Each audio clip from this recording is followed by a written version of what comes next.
Ladies and gentlemen, welcome back to yet another amazing episode. In today's video, guys, I want us to get to do a detailed review of one of the most popular cars that you'll always get to see them in our Kenyan roads.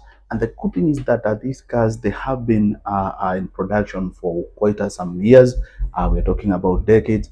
And these are cars which are associated mostly to be owned by females. So the car that we'll be talking about today is none other is the Toyota Harrier. This is a car which is mostly associated to be a car which is liked by women. I guess it's because of its unique shape as well as its good performance. This is a car which is also known for durability as well as good fuel economy. So I'll be taking you through this discussion details by details to make sure that you're well conversant why Toyota Harrier is a car worthwhile owning in Africa and why it's a car which gets to last for a very long time, because you can literally get to see cars which they have been running in our Kenyan roads, particularly for Toyota Harrier for more than 20 years plus. So stick around for this discussion, guys. And of course, if you're a returning viewer or it's your first time coming across my videos, consider hitting the subscribe button, which is just below here, as well as turn on the notification bell so that each and every time I'm bringing you an episode like this one, you can always be notified, and of course, you'll be among the first individual to get this content. And as well as, guys, we do appreciate you talking to us, sharing your thoughts in the comment section. These gets to push the discussion to the next level. Also, it's a way also to show us that you're really engaging with our content. So for now, just allow the intro to roll, and I'm going to see you on the other side.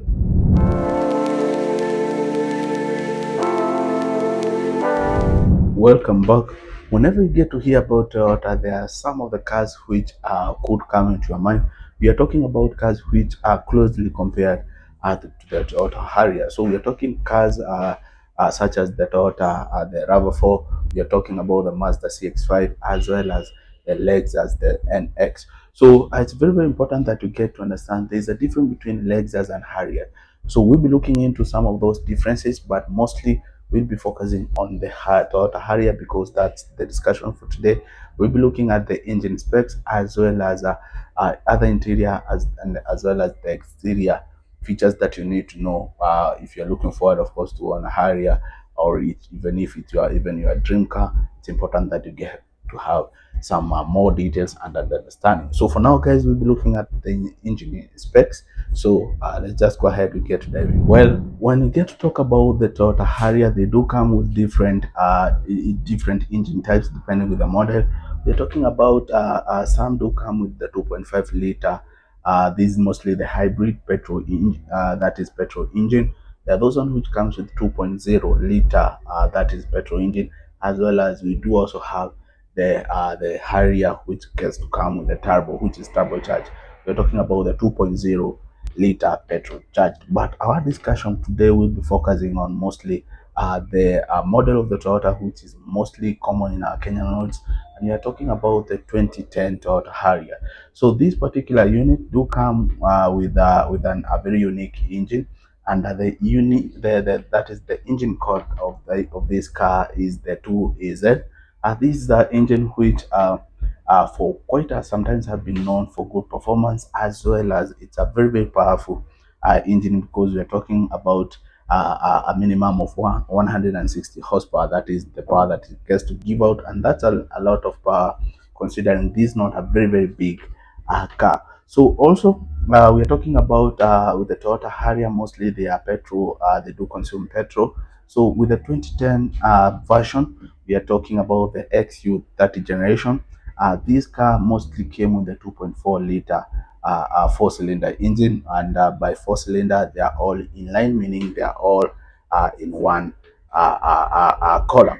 So also it's important that you get to understand that this engine came with a double overhead camshaft, and the advantage that comes with engines which have the double overhead camshaft is the fact that this engine gets to run more smoothly without making any crazy noise, as well as there's no any vibration. Literally, when this car is on, literally you can't get to hear it even if you are very very close to that to the car. So that's also an advantage that comes with the double overhead camshaft. Remember, the purpose for that is to push in more fresh air as well as to push the exhaust gas more easily. So with the 2.4 liter, the XU 30 generation, most of them they are naturally aspirated, and for any day I will recommend a naturally aspirated engine because that engine tends to have a longer lifespan as compared to those ones which are turbocharged. Remember, with the turbocharged engine, we get to be exposed to more wear and tear. They usually get to be pushed beyond limit. So the lifespan of that engine drastically gets that is to decline. So it's very, very important that you get to understand that. So when it comes to the fuel system of this engine, we're talking about the multi-point injection. These engines, in some variants, they do come. There are those units which comes with the manual gearbox system, but there are those ones mostly the common ones. There are those ones which comes with the 5-speed automatic transmission gearbox system, which it has shown a good reputation of being durable. So when it comes to the performance, this car can easily get from 0 to 100 kilometers per hour in just 12 seconds, which that's an indication of how powerful this engine is. And of course, we are talking about, remember, we're talking about 160 horsepower, which is a lot of power. Have this comparison. You can imagine a car we're talking about a car like the Belter, the Toyota Belter, usually gets to provide around to produce around 50 horsepower, and you're talking about this one gets to produce 160. So you can imagine that's exactly double the horsepower that you get the Toyota Belter. And of course, the body size, despite the fact that for the Harrier is a bit big, a little bit, having double the horsepower, that's to show you how powerful this engine is. So basically, with the engine spec, there's nothing much, guys, to talk about. The good thing is that I will recommend if you're going for the latest model, try as much as possible. You get to avoid the hybrid units as well as those ones which are turbocharged. Remember, with the turbocharged units, they get to be exposed to a bit of more pressure and of course more wear and tear, which also gets to translate to lower lifespan of the engine. So now let's just go ahead and get to look into also other unique aspects when we get to talk about the interior. Well, with the Toyota Harrier is known for giving that that luxury feel with some limited budget. We're not talking about the extreme budgets. So with the Toyota Harrier, guys, looking at the interior, these are car which Toyota have really tried to throw in some few high-end unit. I mean aspects. We're talking about, look at these wooden finish trims over here, which makes the car to look more luxurious, as well as because these are very big car in terms of the size. It has very big cabin, which gets to give enough room for comfortability for the passengers. Talking about the leg room, the headroom, they are all perfect, and of course, it can get to fit anybody of any height. So, technically speaking, these are car which, when it comes to comfortability, when you're in that cabin, it do gets to offer that. So, looking at apart from this wooden finish, you can get to see from here. As I said, most of the units came with that automatic transmission system, and that's what you get over here. With the infotainment system, this car came with just basic infotainment system, but you can get to do some aftermarket upgrades, which most of the people get to do. So with the aftermarket, you can get to to install a digital display or a touch screen, even Android system, which also gets to bring on board things like navigation, also things like phone control. But basically, the standard Toyota Harrier, especially the 2010, came with just basic infotainment system. But the speakers, the side door speakers, they're amazing. The audio system is not that bad. But when it comes to things like double, this car also comes with the dual climate control, which is standard for many. Looking at this side, we have these buttons over here. These are usually the electric part which are used to adjust the side mirrors to your comfort. You can get to fold them if you need to. Also, It's worthwhile noting that most of the units just came with either the leather upholstery, but there are some which just came with the fabric upholstery. So it depends with the unit that you get to own. At the center console over here, we have more cup holders, more space to put up items, as well as we also have the door pockets. So remember the windows, they are all electric powered. You get to lower them by just pressing a few buttons over there. So also for the safety purposes, this car came in installed with we have the front airbag. We have one on the passenger. Also, we have another one in the middle of the steering, as well as the side door airbags. That's a feature that you won't be seeing with most of the Toyota cars, but with the Toyota Harrier, they had that installed. So here we have the driver's that is dashboard, which is mostly they are digital, meaning you can't see anything until the car is switched on. So once it's switched on, everything gets to light up. So with the digital display, you can get to see from the speedometer, the fuel gauge, the temperature gauge. All those are things that you can get to see much easily. So uh, remember, this is a car which is a four-door car, meaning it can comfortably get to fit around five passengers. Talking of the boot space, it has enough space. Remember, you can also get to fold the rear seats, and of course, you get to have more room, more space for carrying more luggages, as well as if you're looking to carry more passengers. There are those ones who won't mind also squeezing in that boot space.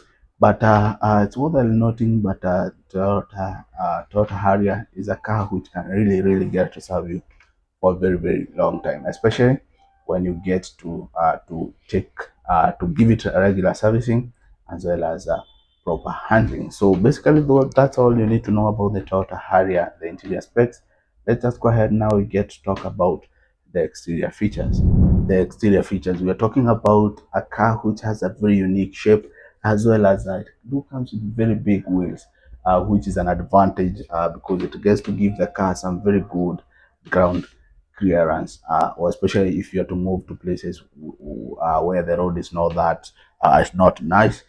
So with the Toyota Harrier, it's a car which you can get to use both for city drives as well as going to off-road areas, not those rough terrains, of course, but with those 22 wheel size, as well as sometimes it do comes with the 19-inch wheel, it gets to give that space, that ground clearance space which is necessary. So apart from the shade and the big wheels, we're talking about also the big dual headlights that you get to see in front of this car, which they get to give the car the ability to have, I mean, the driver to have very good visibility, especially when you're cruising at night. Without forgetting things like some units do comes with fog lights. Remember the advantage that comes with a fog light is when you're cruising to places which have bad weather, you don't have that good visibility. The fog light get to really do a very good job with that. So with the Harrier, it do comes with this unique logo for an eagle. You'll always be seeing that with all the Harriers. It's a brand identity, as well as it's also a car identity. On the back, on the rear side, you'll be seeing a Toyota logo, meaning it's from Toyota, definitely. With this, a unique grill we get to see here in the middle, it gets to give a good space for airflow for cooling. Without forgetting, guys, this car it has a very big radiator under the hood. So with the grill do is attached to the bonnet, meaning once you get to open the bonnet, the grill also gets to open all that space for, of course, for accessibility of the motor. So the side mirrors, they are the electric part. Some do comes with side blinkers, but it's not a standard thing for all the Harriers. Looking at the rear part, as I said, you have this Toyota logo and this big rear LED taillights, which are very efficient when you're cruising. When you really need to, when somebody's cruising behind you, they can really get to know when you're slowing down or when you're about to take a turn. So there's nothing much to talk about the Toyota Harrier from the external specs. But one thing is for sure, it has a very, very unique shape. So basically, that's it for the Toyota Harrier. Hopefully, you get to talk to me in the comment section. Make sure you hit the subscribe button if you haven't. Of course, I look forward to seeing you in our next review. Peace, guys.